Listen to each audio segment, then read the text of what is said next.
Now, if you spend any time on social media, then you probably know our guest today. Her name is Caroline Davis, but online she's Mississippi Queen, and that is with a K. She is from Bay St. Louis, and she has risen to social media fame by acquiring more than 1.6 million followers on TikTok. Not to mention she's got several cookbooks published, too, and she's joining us today. Hey, Caroline. Hi, how are you doing today, Rebecca? I'm doing well. Can I call you Caroline, or do you prefer Queen?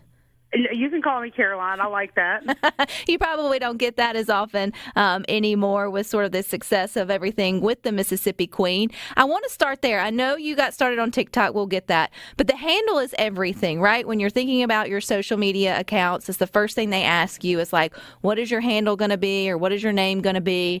And by this time, so many things are taken, and it's hard for folks to get creative. So where did Mississippi Queen, and that's KWEEN for those listening, come from? Honestly, so many people ask me that, and I genuinely cannot remember where it originally came from. It was like a username that I kind of use every once in a while, and that's what I chose when I joined TikTok, and that's just what stuck. And the way that I spell it was actually taken. I had to put an underscore in my name to get that username. Man, there's so creative people out there that have thought of just about anything. Well, it's working for you. So when did you first get on TikTok, Caroline? I joined in November of 2020 just as a consumer. And you did that why? To like protect your kids? Honestly, and I say this all the time, I got on there to see what my teenagers were consuming, and I knew that they were putting out content, so I also wanted to make sure that they were putting out good stuff and that, it wasn't anything mean or unkind. So I originally got on TikTok to see what my kids were consuming. Or I should say spying. I said to keep them safe, but that's hard to do. But you can totally spy on your kids online. I recommend every parent do it. I think that's definitely a good thing, Caroline. Okay, so it is one of your children. You've got 4 babies of your own. So which one said, hey, Mom, your content's boring on TikTok. If you're going to be there, you might as well try to spice it up a little bit and encourage you to try cooking? That would be my teenage daughter. In fact, she is the entire reason that I'm doing what I'm doing today, because I made a cooking video, which is what I do on there. I cook and do easy cooking tutorials. I made a cooking video. She watched it back. She's like, this is great. You have to post it. And I was like, I don't think so. It's really kind of out there. And she forced me to post it. And that is where all of this began. Do you remember what the recipe was? Yes, it was breakfast pizza, and that video I think is at about 11 million views at this point. It went massively viral almost immediately.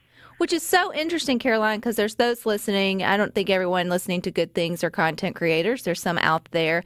And then there's obviously those that consume it. And you always wonder, like, what is that special recipe? I mean, I guess if you knew it, to have something get 11 million views, you would do it over and over again. But could you contribute anything to that, like, first out the gate success? Or was it just, I mean, it was obviously entertaining, but luck? I think it was a little bit of luck, but I also, now having done it for as long as I've done it, which is nearly 2 years, it was a lot of, when I started making the recipes, there weren't recipes out there that used the kind of ingredients that I had access to, which was, like Walmart, Great Value brand, that kind of stuff. You saw ingredients that you just couldn't find. So to be able to put something out there for just the regular person, the regular mom, the regular family, I think that was really what kept it going, because people are like, wow, she's cooking with, and they've said it too, she's cooking with the same kind of stuff that I cook with, that I have access to. I would completely agree with that. You can read, I remember when cooking blogs started, gosh, does anybody even blog anymore, Caroline? It's all now just, taken. I remember, though, back in my day, Caroline, people got famous with their recipe blogs, and you would think, man, I'm not spending $30 on some saffron little something or another that I'm never going to sort of use again. And so it is very refreshing when you can have individuals sort of give you recipes with things that are already in your pantry. Did you freak out a little bit when the first one went viral? Did you think you not messed up, but like, what have I done?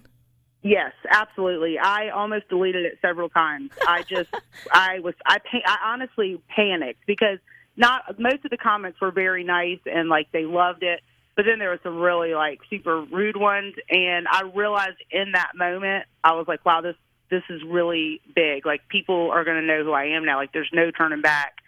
because with 9 million views, even if I don't make another video in my life, my face is out there to that many people. Which is insane to sort of think about. I'll have to confess, I'm not on TikTok, Caroline. I feel like I waste enough of my life on other platforms, which you're on those as well. But my friends who are addicted to it, and all love you, by the way, this is like one of their top 5 favorite interviews I've ever done. You're talking to Mississippi awesome. I love Queen. it. I'm like, because they follow you on TikTok. But they say that it's cutthroat and it's ruthless. It's a little bit more easier to kind of throw a jab, I guess, in the comment section than maybe on other platforms. So, I mean, do you continuously just have to talk yourself through that, or do you find that you've kind of started to create your own little tribe or community there that kind of takes up for you anyway? I've definitely created a community there that it's very, very rare now that I will get nasty comments. And that's basically because I set the tone and continually set the tone that this is not how we're going to act here. And I'm actually just got done doing the same exact thing over on Facebook because I started a Facebook page as well, and it started the same way where it was really nasty comments. And you just kind of have to set that tone and build your community, and then they basically kind of fizzle out. Which I think, good for you. Standing your ground, not letting them run you off, because I can get where, even though it's not something where, you're going to run in a corner and cry, which I wouldn't shame you for it, because that can be very hurtful. I have cried. I'm not going to lie. I have. Some of them are ruthless. I don't even know I had a big forehead until I started doing social media. Well, I mean, but also not letting them win just by making it easier to not be there, right? Because then what a great inspiration for others who may keep that being a limiting factor from putting themselves out there, is just knowing that other people have found a way to sort of see the light and sort of sift through some of that noise. I know you can't necessarily do this all the time because you get so many comments, but some advice I got early on, and this was back in blogging, not blogging anymore, but said have a friend read your comments first and sort of cipher through it for you and prepare you before you go in to just sort of go down the laundry list of what I actually have a Facebook manager that does that for me now. Okay. She'll delete a lot of them for me before I even see them. There's no use in it. There's no ignorance is bliss sometimes, Caroline, when it comes to. Yeah. I agree. When it comes to that, for sure. You've got some other, though, things that just set you apart and make you special with your videos with Mississippi Queen. Again, that's Kween for those listening. I love that, number one, you're just honest. Like, this is a fake. You just own, like, this is not a real cooking video, even though it is. But you kind of set yourself up for, like, hey, I know I'm not taking this seriously, you shouldn't either. But then you also cook like we do at home. You taste your food, you get a little cheese out the bag. Nobody puts shredded cheese back in the refrigerator without taking a little taste. Was that intentional, or was that just you being you and then folks caught on to that? It wasn't intentional. It was just something that I have always done. I did it with my kids. I was like, let me taste. Like, I would give them food and be like, I wanted a bite. So I would say, I'm going to taste test this for poison so that I can have a bite. And they'll be like, it's good. And I just did it in a video one time, and it caught on. And now if I don't do it in the video, they definitely let me know, like, hey, you forgot to taste test the cheese for poison or something, whatever is in the video. But it just caught on. I did it one time, and it caught on, and I made it part of my cooking show. Well, you definitely, you treat things differently when you're cooking for yourself or for a small family. Definitely you have different kind of rules and standards if you're going for a bigger crowd or you're in a commercial kitchen. Absolutely, you would hold yourself to maybe higher standards. But how many moms have licked the spoon, eat the cheese, done like sort of the little things. I mean, it's real life, and it's super sort of relatable. Just your love too of cheese and garlic. Where did your love of garlic come from? I don't know. I just love garlic. I will try to put garlic in anything, and I have put it in stuff that it probably does not belong in. Actually, it absolutely does not belong in some things. But I just love garlic. Any way I can have it, I'm going to find a way to have it. Well, Caroline, you've also got several cookbooks out published, so we're going to get to that and more with Mississippi Queen, Carolyn Davis, coming up next. .fm. You can find us on the SuperTalk Mississippi app, streaming live there every day, always on your local SuperTalk Mississippi radio station. And, of course, you can find us on SuperTalk TV on your computer or your mobile device. We are continuing our conversation with Mississippi Queen, Carolyn Davis. That's Kween. If you're on social media, then you know exactly who I am talking about. But if you don't, by any stretch of the imagination, have heard of her, her yet, and you need some good cooking tips or recipes in your life, then go and follow her because she is putting those out on the daily and also has her 3 published cookbooks. So, Caroline, how far into this madness on social media were you until a publisher came and said, hey, girl, you need a cookbook? So I really started cooking like January. That was the first time I put that video out, the one that went viral. And by the end of March, I had somebody in my inbox asking to do a cookbook. And that's the publisher that I'm with now. That's crazy. Did you wrap your mind around that? Like, was it you're nuts, or how do I do this, or seize the day, or like what did you think? I honestly, when you blow up like that, you start getting a lot of stuff in your inbox where people want you to promote their products, and it's crazy. Like, it's just the craziest stuff. And all of them were no. So I see this email come through, and I'm like, it's just another one. So just on a whim, I just sent a message back, a one-line message that said, yes, let's do this, thinking it wasn't going to go anywhere. And then it ended up a Zoom call the next week. And before I knew it, I was writing a cookbook. So it's one thing to put like your cooking videos out of you making your recipes and then, I guess putting the recipes out. But it's another thing to like put it in a cookbook where you feel like it has to be perfect so people can sort of replicate it. I know you don't want to put out false recipes on your videos either. I get that. But it feels like there may be a little more wiggle room, just a dash here and a splash there and, add extra cheese. Did you feel that pressure of being able to translate, what you do in your home for your family and for videos to like paper's very finite? Yes, it was a much different experience. I was stressed with all 3 of the cookbooks because when you put a video out, I'm always very careful to make sure that they get the exact instructions and how I cook it and what temperature and all that. And then there's also the comment section where they can ask questions, and then they can email me and ask questions. So there's different ways for them to connect with me when I put a video out and if they have questions. But when I'm putting a book out, there's not a way for them. It's just they are written, so they have to follow those instructions. They're not watching it. So I was very stressed to make sure that, the recipe was easy to read, easy to follow, even on paper. So where do you get your bank of recipes, Caroline? Prior to your height here on social media, were you just always cooking for your family? Did you have like a bank of recipes that were passed down by your, mom or grandma, or you were like a Pinterest queen to begin with and sort of trying new things? So my recipes, they come from all over. The recipes in my book, those are my personal recipes. And I've been cooking for probably about 20 years. So I have, hundreds of recipes that I've tried. They're family recipes. They're from friends, just all kinds of different stuff. And then when I joined social media, I found out it was like really fun to feature other creators that were making recipes like I was making their recipes as well. So my recipes come from my own, that are my personal recipes and families, but then also from other social media creators. I see them make it, and so I make their recipe as well. So in the beginning, I'm sure it was a lot of fun. And now I would say like 2.5 years into it, you're grateful for it, but it's become more of like a job. You're an entrepreneur. This is something you have, obviously taken advantage of, which you should have, as an opportunity for you to, better provide for your family and have these opportunities. So how do you look at it now, two or 2.5 years into it, than you did at the first in terms of putting out videos or sort of putting out content? So I still look at it very much the same because when I first started doing it and I realized that I was going to gain a following, that it was going somewhere, I immediately said to myself, I want this to be a community, kind of like a recipe swap. So when I post a video, if you don't like an ingredient in a recipe, you can go to my comment section and see all the suggestions because they get in there and make suggestions. So in my mind, I said, I want to build this as a community. And then it quickly turned into something where I realized I would be able to make money from it. Now, I still have a regular job, but this one has also turned into a it's a job. And I'll say that over and over again. So nothing's really changed in the way that I do it except that I make money. I still very much treat it as if it is a community of people that can come together and just figure out what's for dinner.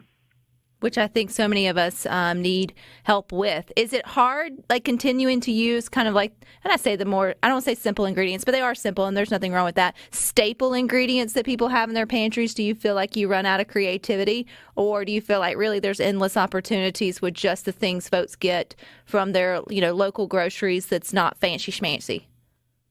I do feel like that there are endless opportunities. I can tell you I've probably seen pork chops cooked 40 different ways at this point in my life. And then when I think that that's it, we're at the end of the road with, and simple ingredients, like I think that's true. Like there really are, it's just simple ingredients and that's totally okay.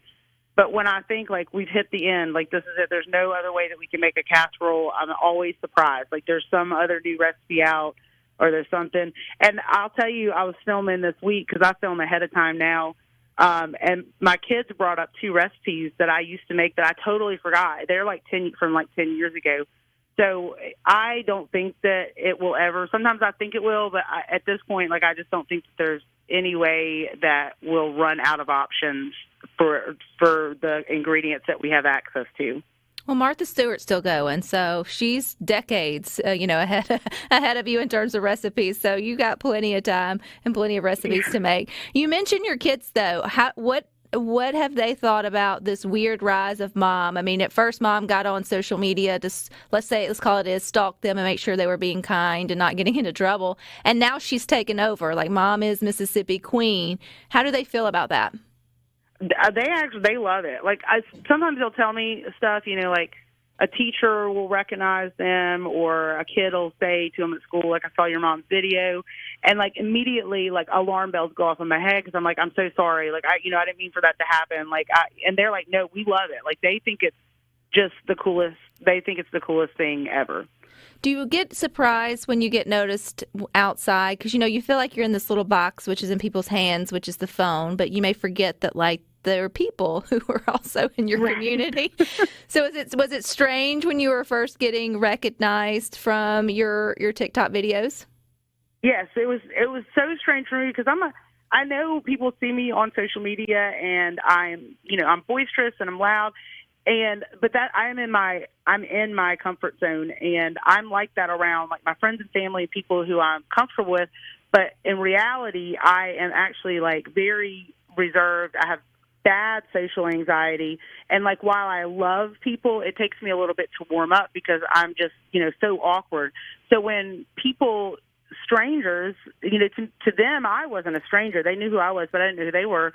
When they started coming up to me in public and, introducing like, hey, I watch you on social media, it was mind blowing to me because I was nobody before this. And then now people recognize me and know who I am and come to say hello and ask for pictures. It's still crazy to me. Even to this day, I still get so surprised when somebody recognizes me. Well, you also take the time, though, too, Caroline, which a lot of content creators don't and they overlook, is like spending time responding to fan emails or responding to comments. I mean, that alone is a full-time job. Did you make that a very intentional decision in the beginning that you would be accessible to those that were coming to your pages? Yes, 100%. That was what I talked earlier about. Building a community, that was very intentional, and it's still intentional to this day.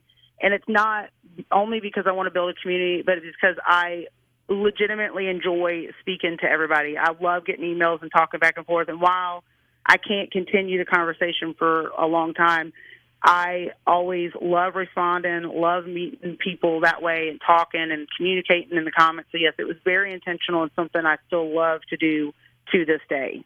Well, and those are the ones that are going to show up for you, too, whenever you get the nasty comments or the trolls. And it's so sad that some of that is just auto-generated. It's not even really a normal person on the other side just to stir up trouble. But I'm so happy to see that you've sort of stuck through it.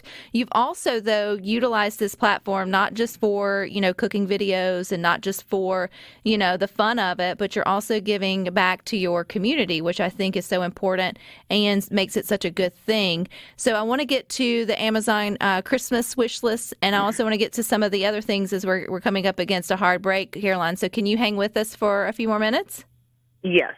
All righty. We've got more coming up next with Mississippi's Kween. That's Kween on TikTok, Facebook, and Instagram. That's Miss Caroline Davis. Coming up next, mobile device.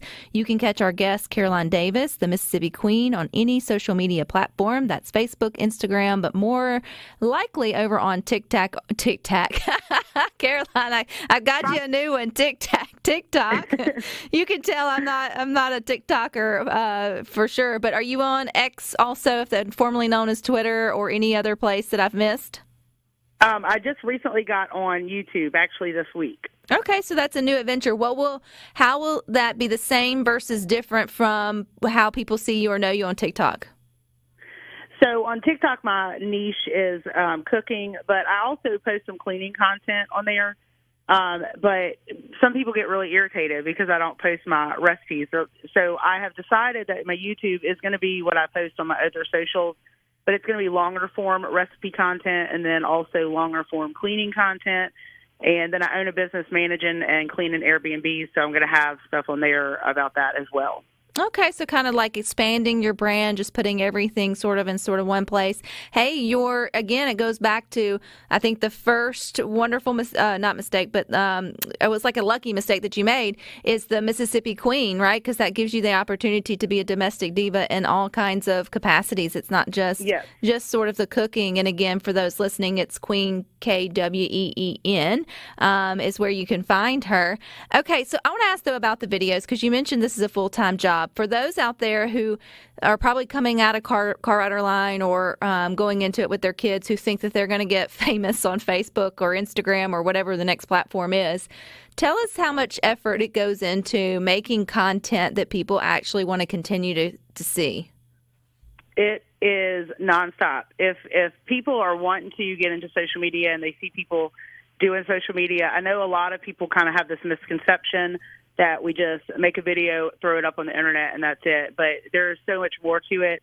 The editing, for one, and then as a cooking content creator, I have to plan the meals ahead. I have to plan schedules to make sure I have time to make those meals, get them filmed, get them edited. And then that doesn't include stuff such as making filler content, like content in between your other regular niche. Mine's cooking, but I make other content in between. And then answering comments and emails and having 4 different social media platforms and making sure that you're giving attention to your followers across all those platforms. It's a lot of work. It's a lot more work than I ever realized. I had no idea what went into it until I was actually in it myself. So if somebody is listening and thinking to themselves that they want to get into it, just be prepared that it can become all-consuming if you allow it to become all-consuming. Right. And then also just know it's not that easy, sort of. You may get famous overnight, kind of like you did, Caroline, with your breakfast pizza, but then to stay there or to sort of develop it out, it takes a lot of intentional effort, and you actually have to enjoy what you're doing. But you also, I think the fact that you're giving back is one thing that probably keeps you going. So when did the Amazon list start for students at South Hancock Elementary School? So last year was our second year. We started it actually in 2022. I had originally reached out to another organization here locally, and I kind of think they probably thought I was crazy. So after 3 phone calls to them, I gave up. And I was like, I got to find a different avenue, because I had this idea because I, at one point, had to use programs to get Christmas gifts for my children, like Angel Tree. And I had a church provide Christmas for us one year, and I was like, I have this huge platform, and there's no reason for me to have a platform this large if I'm not going to use it for good. So at that point, I said, well, let me reach out to the counselor at my children's school, and it was an immediate yes for her. She's like, this is amazing. Let's do it. And so the first year, we put a wish list up, an Amazon wish list. I told my followers about it, and they bought it out within 2 or 3 minutes. And we just kept refilling it and ended up helping 191 families and ended up with something like 3,600 packages that came in from Amazon the first year that we did it. That's incredible. And you've done other wish lists since then or have them in the works, correct? Yes, that's correct. I did we have here locally, it's the King's Kitchen. They serve lunch Monday, Wednesday, and Friday, and they are fully run by donations. So I reached out to them. Well, actually, at first, Camellia Beans, who I absolutely love, reached out to me and asked me what my price would be to make a video for them. And I said, hey, I have this crazy idea. Instead of you paying me to make a video, I'll make you a video if you will, in exchange, do a donation to the King's Kitchen. And then at the same time that was happening, I said, well, let's go ahead and do a Amazon wish list for hygiene products as well. So Camellia Beans, I made them a video, documented the whole thing for my social media, and Camellia Beans ended up donating 300 pounds of beans, sausage, rice, and then the whole entire wish list was bought out. It was like deodorant, peanut butter, diapers, spices, you name it. It was there, and they bought it out. So I did that back last summer, and it was fantastic. It went really well. Well, I hope you get more opportunities to continue to partner and do things like that, especially there on the Mississippi Gulf Coast. I did see a post, though, on your Facebook page, Mississippi Kween, where you share that you spent dozens of hours as a library volunteer in high school at the Gulfport, Mississippi Library, and now you have your own cookbooks on the shelf there at the Hancock County or within the Hancock County Library System. Is that just a really cool moment? Yes, I'm actually like tearing up because you're talking about it, because they asked me for books. So I stopped by the library and gave them books. And I assumed that the lady wanted the books for herself, which I'm always down for. I had no idea that they were going to catalog them and put them on the shelves. So when that post that I shared, that was when I learned of it. That I knew right then. That was when I found out, when everybody else found out as well. That my books were going to be on the shelf. And I was like, in my mind, I was just so amazed. I was like, I've come full circle. Like, I can't believe that this is real life for me right now. Well, it is, and you should own the moment. You've earned it, Caroline. You've definitely been putting in the work for, obviously your recipes and your cookbooks, but also it just feels like, again, you're just being yourself. You're just being your authentic self, and people are definitely connecting with it. Other than getting it from the library, which is great, you should support your local library if you want to check out one of the cookbooks. But if we'd like to purchase one, Caroline, that would also do you some good. Where can we find your cookbooks? So you can find them on my website. It's Mississippi Kween. That's spelled. And I love the way you said it, because you've been saying it. Kween. It's MississippiQueen.com. That's where you can find all of my cookbooks. I actually have 3 out right now, 3 total cookbooks. And a lot of people ask me what the best one is, what's the best one to start with. And my special edition is actually the best one. It has 63 recipes. 34 of those are dinner. 34. Do you have a favorite recipe that's in that one or in one of them?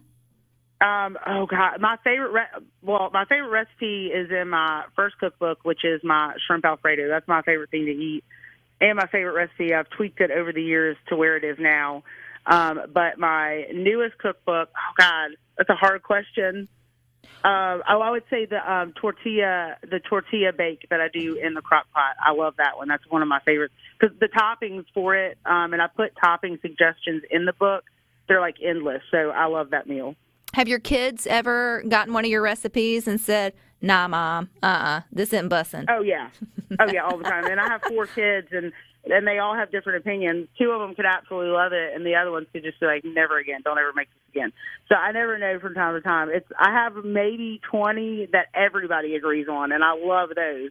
But no, yeah, they tell me all the time, no, this isn't it. So.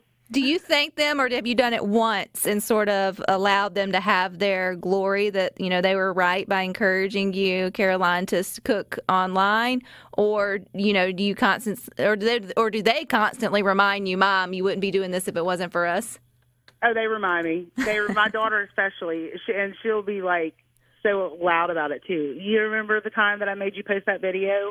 And which I love. I think it's the greatest thing ever. No, they remind me all the time, especially my daughter. Well, if you ever want to embarrass them, just do a whole cooking video of using their terminology to describe your food and all of the sort of. That would actually probably be a viral video if I did that. It would be crazy. I have an 11-year-old, and that is my husband and I's favorite thing to do. Is just out of nowhere start talking to her like she talks to her friends, and it's like it's mortifying and it's the best. Yes. And I've seen some of those videos come around. So if you're slow on content, if you can make it through it without laughing, Caroline, I would give you like 2 thumbs up for that. But congratulations to all your success. Folks can find you everywhere at Mississippi Queen. Again, that's Kween for Queen. Girl, just keep riding it and working hard, and we'll catch up soon. All right. Thank you, Rebecca. I appreciate it. All righty. You guys stick with us, though. We got more for you coming up next.